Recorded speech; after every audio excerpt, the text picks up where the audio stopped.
Yeah. So what are you doing? okay, first of all, it was making me really crazy. But anyways. I don't care. Okay. Okay. Does that sound good to you? Sounds good. Okay. Okay. Don't you start with that. Listen, we are very serious right now. Mm-hmm. Okay. Mm-hmm. Okay. Life in full bloom. Woo.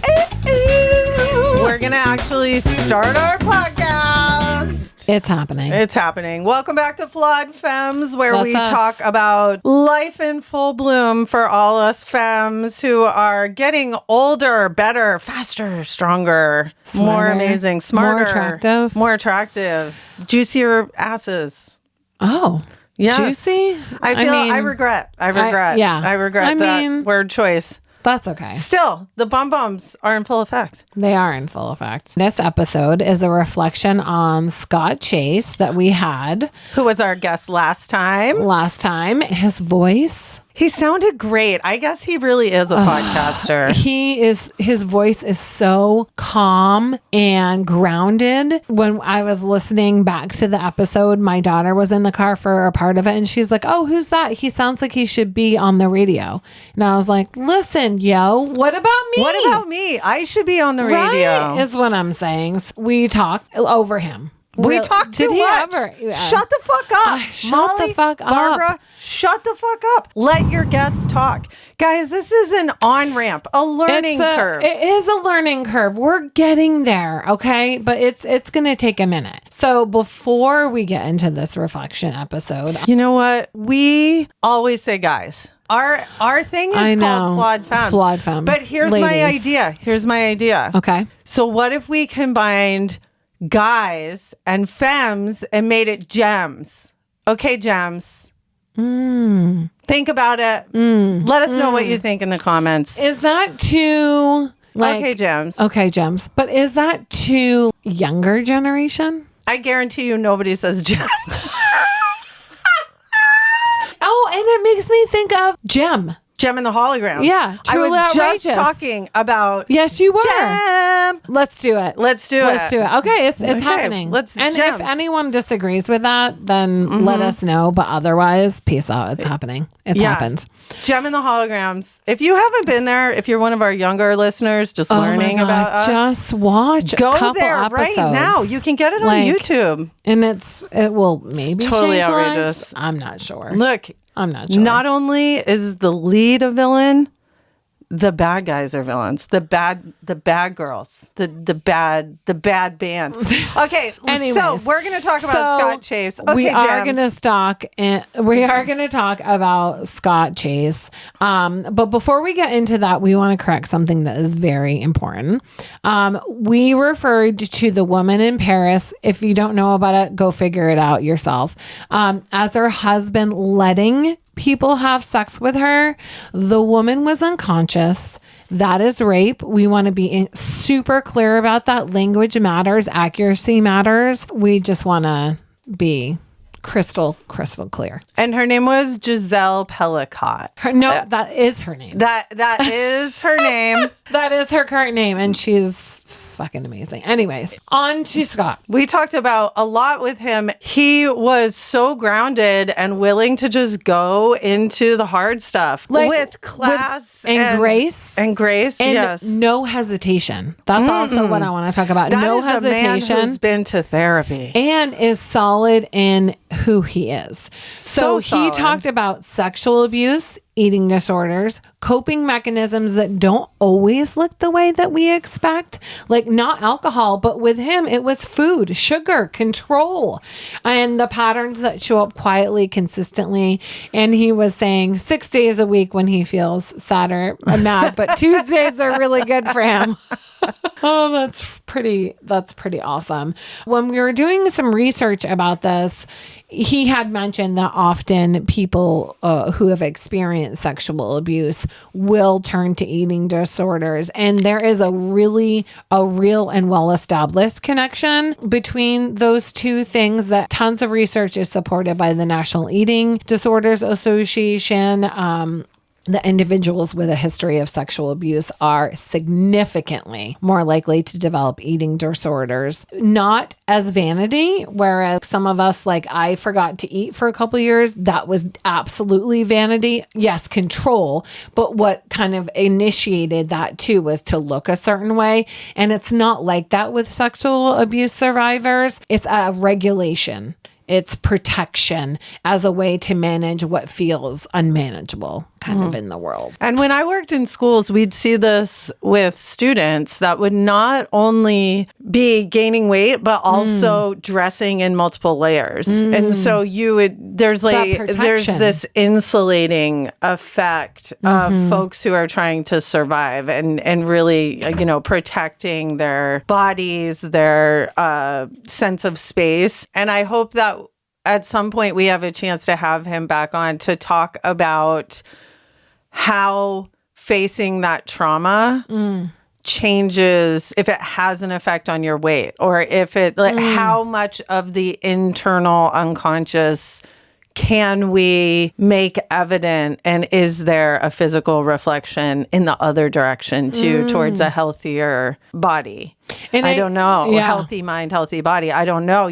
Came up that when we talked to Scott that you feel really uncomfortable in the gym, but the gym is a place that will help make you healthier. That effect, how do we make that relationship flip so that we get them in the right order to start helping ourselves? Does therapy have a physiological effect? Does starting the gym have a physiological effect? And what he said about consistency. Which is right up my alley. Right up my alley if is he the missed whole a day. Structure and consistency and that schedule. If I keep doing it, then I'll keep doing it. One of my mom's doctor is saying all the time, a body at rest stays at rest. So if we get used to a certain thing, then we're just doing it and it just becomes kind of a habit, really. And one of the things that we were talking about too is that men are often wildly misdiagnosed, or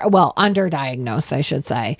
Underdiagnosed because there is a thing that male shame, body shame, it doesn't disappear. It kind of goes underground. And so it's not understood. Scott talked a lot about his vulnerability being labeled as weakness or dismissed as feminine. So men lose access to the very thing that can cause healing. Yes, right? That vulnerability is demonized. And so that's a little bit of what kind of you were just talking about is flipping that order, right? Is flipping that order of being able to be vulnerable and clear and concise with someone and show them all the things and go from there. You mean all the things, their squishy heart? Their squishy hearts inside where the sadness lives?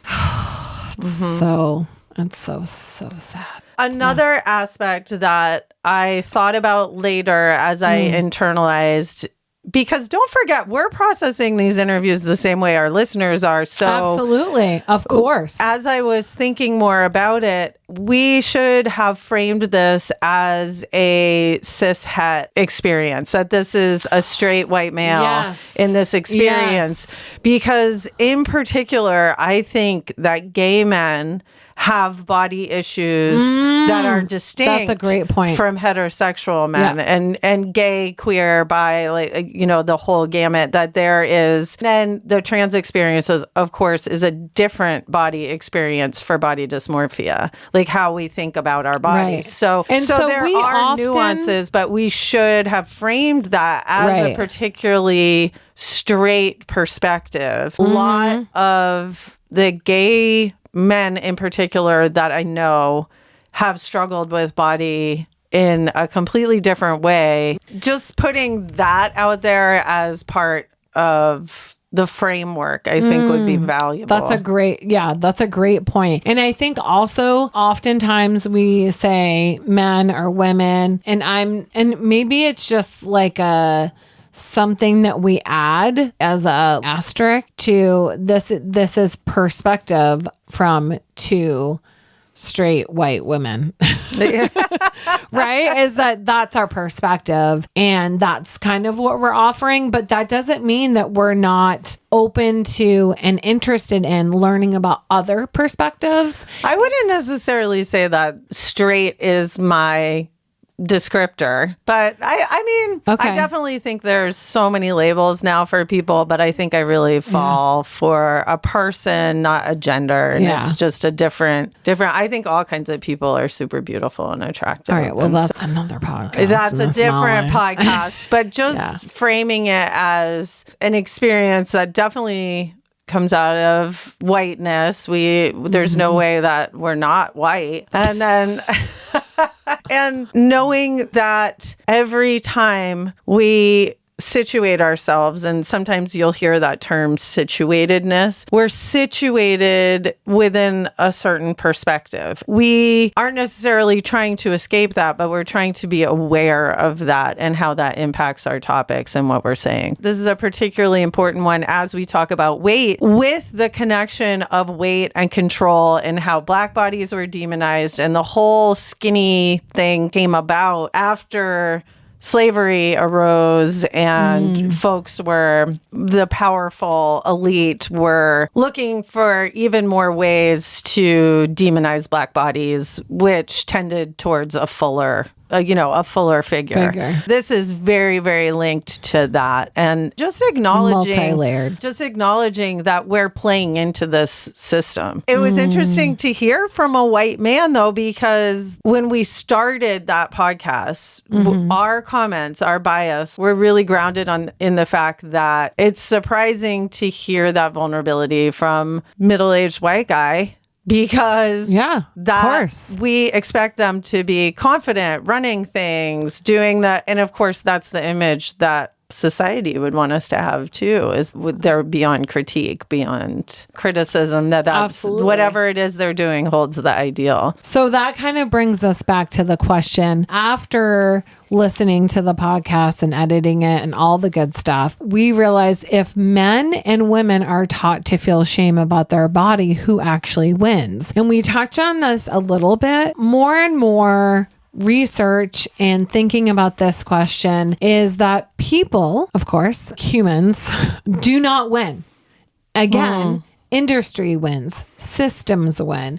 Anything that profits from insecurity wins. So they take all our money. And they take all of our money. And I look at, when we're busy fixing ourselves, then we're not questioning why? What has taught us to feel broken in the first place? If we are isolated in our shame, then we're easier to sell to. If we're sitting by ourselves on our phone and we're just hearing that constant chatter on how we look. Right. And hearing that constant chatter, it's easier silence and easier to keep us disconnected from each other, which is really the whole point of feeling not good enough. Because listen, we have a 2-part series and I'm really trying hard not to go into get into that. But, and all the things we buy and love and do and have. Absolutely. So it really keeps us separated. And it does. And keeps us. And competing and fixated on anything but community, caring for our neighbors, those things that might actually help our quality of life. Actually make a difference. We're losing. Always. We are feeling not enough in our human body, but the system, money, and profit is winning and taking us all down with it. The more that we feed into it, the more that we allow it to happen.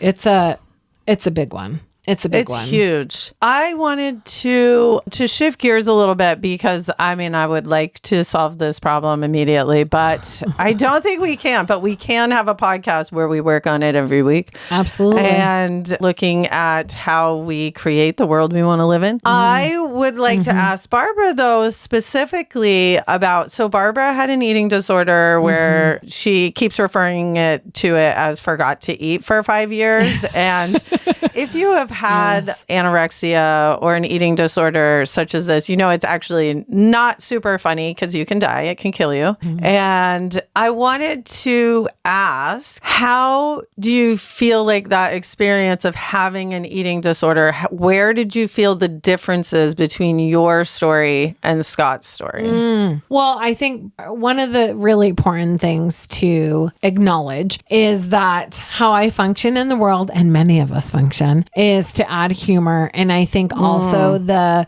reality is... That's kind of our MO. You guys must know this by now. We're that like... is 100% You our come MO. on, Yeah. you have the worst thing ever. We're going to be listen, like, yeah, that sucks. And if you can't laugh, for me, if I couldn't laugh at all the things I have experienced, then I'm not interested. That's not who I am. Why else do we have laughter? It Other has than a to function. do it. We have been gifted Absolutely. with this unique, amazing thing. And I feel it's different for me to laugh about it than if Molly were to laugh at me. You know what I mean? Fully. You know what I mean? And I will say that when I was 12, 10, maybe 10 or 11. Remember back in the old school days where big t-shirts is what everyone wore to bed, right? And I'm talking about t-shirts that came down almost to our knees. Like they were giant I and remember baggy. those. Yeah. And in the 80s, mine said, "Oh boy," in neon pink. Oh boy. And I remember I went to answer the door because the mail had come or someone had knocked on the door. I don't know. This was at my father's house, my biological father. My stepmother lost her mind and was like, "Oh my God, I can't believe that you were going to go out there." And I'm like, I'm wearing, and she's like, "In your nightgown." And I was like, "I'm wearing the biggest, baggiest, like shirt whatever ever in existence. She was like, "You're so disgusting." And then This is how women get other women, man. This is how it happens. Don't be that woman. Don't be it. I'm Italian. I have always had a giant appetite because that's how I roll. We would go out to dinner and I ate a big, fat, rare steak, a full-size steak. Yeah, the amount of rare that you actually like your steak is actually a little disgusting. I mean, it is. Listen, it is bloody. It's a bloody situation. It doesn't moo, you guys. It's already. It does. It's done. It's mooing. looking back at you. Possibly. So I would eat a whole steak. Like every time she would be like, "I can't believe you're eating all of that. That's so disgusting. You're getting so fat," whatever. And so then I was like, you know what? I'm just going to not. From 12 to... I don't know. Probably junior year is when I landed in, I don't know if you guys have ever been to a mental hospital, but it's a special place. It's a super special place, like Girl Interrupted. It's very similar to that. But there's no Angelina Jolie sneaking you cigarettes and stuff. There's no. FYI, I did sneak some cigarettes. Anyways. You were Angelina Jolie. No, I think it was Winona Ryder. Can you look that up? I will be looking up. I've always been tall, so I was 6 feet tall, but now I'm 5'11" because, old age makes you shrink. We are both correct. It was Winona Ryder and Angelina Jolie. Oh, yay for us. We're so smart, guys. We're the smartest. We're the smartest. Anyways, you say, guys, gems. Yeah. And that's the other thing about me. I don't change my habits very well. So Molly, the pronoun 100%, thing's a disaster. Yeah, it is. I 100% give you permission to always correct me. What was I talking about? So you went and you finally got institutionalized for your eating disorder at 17. I was 16. I was 6 feet tall. I weighed 100 pounds. And I had developed, if you guys know, or maybe you don't, there is a layer of fur almost that your body creates. When you get really, really thin. Yeah, it's called Lianglo. And that actually made me shave my stomach. So you're already not feeling beautiful, and then you grow hair all over your body? That is correct. Oh, yeah. That's a special nature. It's winning. Yeah, that must have felt It's really good. winning. But I have seen that with extreme anorexia. You do. Yeah. Your body is freaking out. It's like trying to keep you warm and safe. So between that and then also I also had not eaten, but also, so I had fainted, but I was also had moved across country from an abusive boyfriend. I was in math class and pretty sure that I saw him behind me. So the combination of not eating and being a trauma survivor, I started hallucinating and I thought he was there and I started running around the whole school. I mean, which is not, everyone was like, who's that crazy girl? So they put me in a padded room. Everything was fine. And then I started my freshman year in college. I played rugby. And as you know, better than anyone. Rugby saved my brain too. You cannot not eat and play rugby. It is not possible. At that juncture, you will 100% break.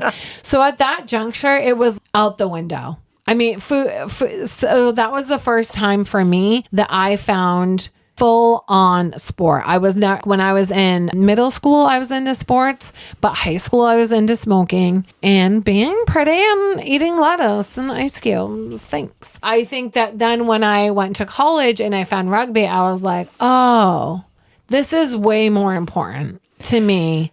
And there's more than one thing about that. And this is with women's teams, and I think men have had access to this over time. Men have had access to this team mentality, and one of the things that women are really dying for is community, particularly in this day and age. And so I found that when I started playing rugby, and I had mentioned that I had some body dysmorphia, some disordered thinking about my body, and I hadn't worn shorts in years and years. I started playing rugby around 21, 22. You have to wear shorts, of course. But within 10 minutes of starting a game, the last fucking thing you're thinking about is your body. Your shorts. You cannot. Body. Yeah. You can't. You're all in. You are 100% living in the moment. You have to be present or you're going down. Right. This is not something where you are thinking my body looks a certain way. You do not care. You are surviving. Correct.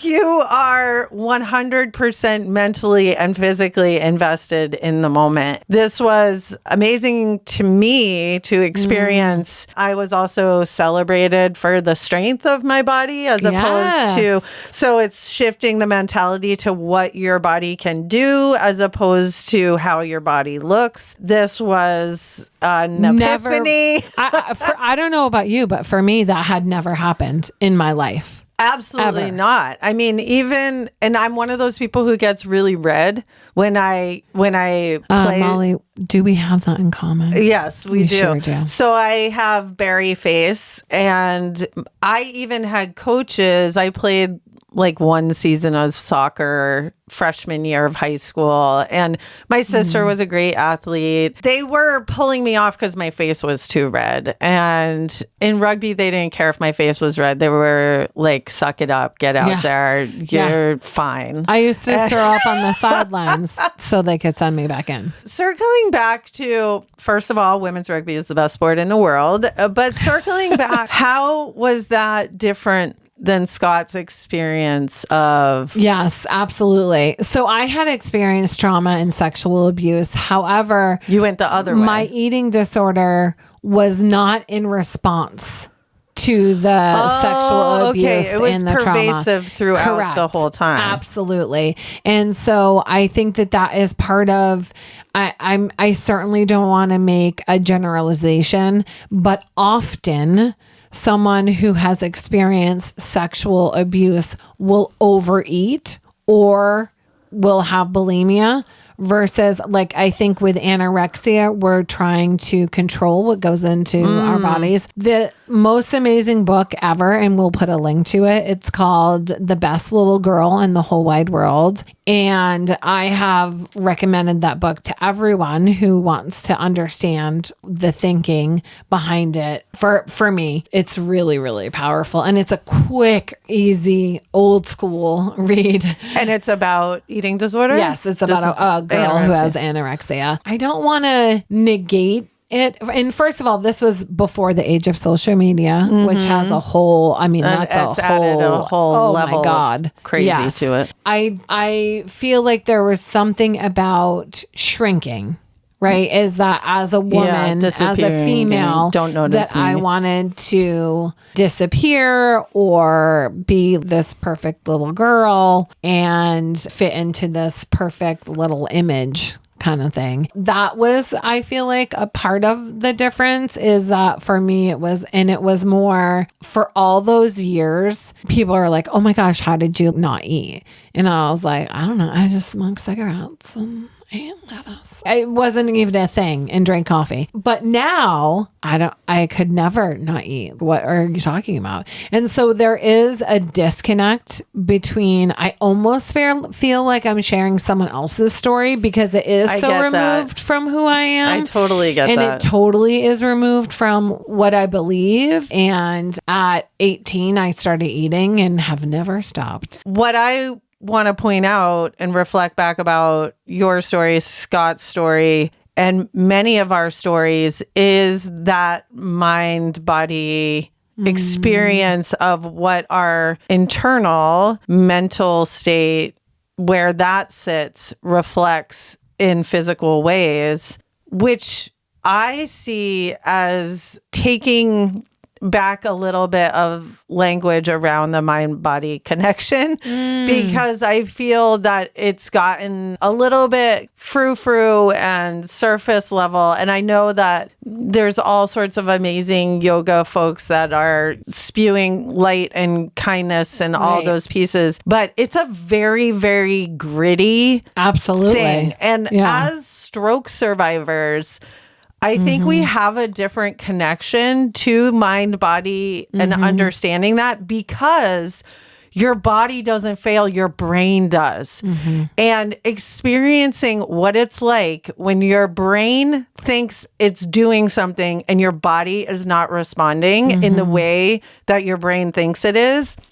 Kind of fucked up, guys. It's so fucked up. It's weird. And then you realize that it's actually some sort of weird magic that system works at all. The fact that that works at all is mind-bending. Shocking. It's fascinating. How could that be? How could some weird flabby jello sack in your brain It's ridiculous. be somehow controlling everything about your body? It just doesn't fucking make sense. Well, if I were to take an MRI today, my cerebellum, half of my cerebellum is dead. It's all black. I relearned how to walk and talk and all the things. It's just, what? Brain? How does that happen? What? Your brain is so magical. And in fact, weird. The neurosurgeon, the neurologist that I worked with, he wasn't a surgeon, that I worked with when I first had my stroke, who incidentally, there was like a big accident that occurred and he just sold everything, sold his house, left and moved to the mountains in Colorado. He was just like, fuck the world, I'm out. And he was the best neurologist I ever had. He was the first person that taught me that you can see certain brain activity by looking at your eyes. That when someone has a stroke, you can actually look at the reflection on the back of their iris and see what's happening in the brain. This is fast. Again, how does this fucking happen? I don't know. Magical. And I remember talking about when we did our stroke stories, I remember talking about him describing how it's basically the equivalent of when you have a stroke, it shuts down a superhighway and your brain has to build a country road around it. Yeah. I had asked him, we got deeper into that conversation and I said, well, how does that work? Is it just like an electronic signal? Does that mean the electronic signal goes around that it has? How does it know to do that? And he fully just said, we don't know. We don't really know exactly how the brain does what it does. Like, we don't really, when you come right down to it, there's so much we don't know about how the brain works. Absolutely. And eating disorders are a very visceral and they're linked to trauma and eating disordered eating and they're linked to trauma. is one of the less lovely, less light-filled examples of mind-body. 100%. Absolutely. Well, and you look at when Scott was talking about when he changed his eating and his exercise and moving his body and creating some structure and how much that helped him to just that connection between his mind and body and feel better and do better. Which is really something in this conversation for sure expanded our empathy. For men, for sure. It challenged assumptions. Yes. It did challenge assumptions. And I love that about him. I think that he gives a really beautiful example of how men can challenge themselves to take a journey that includes their interior self, that interrogates their upbringing. It's just a beautiful symbol of masculinity. I love that. Interrogates the upbringing. Yeah, interrogating your upbringing. Yeah. Because I think for a lot of us, particularly Gen X, we know our parents did the best that they can. Absolutely. With the tools that they had. That toolbox was fucking empty, though. Let's be clear. Had tab and cigarettes in it. What I wanted to bring up is there's a book called The Body Keeps the Score, which a lot of people have talked about, which I believe talks about how we carry trauma in our bodies. However, I have not read it because some of the reviews that I've read says it deals a lot with things like soldiers who are in war who might participate in someone else's trauma and how they carry that forward. And it didn't seem to reflect a very female perspective. And so I understand that book has really changed a lot for many people. It doesn't appeal to me personally. But should we put a link on it for our flawed fellows? I don't want to do that. I think it's been around enough where anybody who wants to read it will have already read it or maybe is interested in it. However, again, I don't know that it's a great book for, depending on what you have survived. I'm not sure it's a great fit for everybody. Okay. And because we do kind of a femme perspective, I wouldn't be comfortable with that. I do know that it's out there. I'm not ignorant of that when I, talk about the mind-body experience. I just think it might not be exactly what we're talking about here. The other thing I wanted to say is that there's another book about being too nice that is really interesting to me or fascinating to me, but also it was written by a man, and I it's not that I don't think men can think good things, it's just I think there's things about being too nice that are really, a woman Molly, experience. What you're offering us is books not to read. I'm saying I know these books are out there. I'm not saying I'm ignoring them on purpose, okay? I'm ignoring them for a reason. It's not because we don't know anything and we haven't done our Molly, homework. If people think we don't know anything, I could give a fuck. It's none of our concern. Well, there are things we don't know anything about, and that's okay. Absolutely. That's okay. But we don't is need not one of them. Mm-hmm. We're all learning together. We sure I hope that we can invite Scott back to talk about other things because 100%. I feel that having a cis het man who has done that kind of work is a valuable voice to have around on certain topics. Well, and his voice is fucking gorgeous. And he sounds amazing. I mean, whatever. We really appreciate, Scott, if you're out there listening, we really appreciate you coming on the show. Of course he's fucking listening. Scott Chase, we love you. Renfield Record Exchange in Dover, New Hampshire is his new business. He also has a podcast called This Is My Truth, Tell Me Yours. And he's always up. He's also an artist. We saw his flawed, honest human side. Flawed fella. A true flawed fella. Which, excuse me, Scott. Yeah, we're taking that forever. And always. It's ours now. Thank you. So let's kind of leave on this thought. Maybe the biggest takeaway from everything is this. The problem was never our bodies. It is how profitable it is to make us believe that they are. Preach. Peace out. Thanks for listening, guys. You are special gems. Aw, Gemma. And in the world today, I feel like you shouldn't forget. To be a fucking fabulous Flawed femme.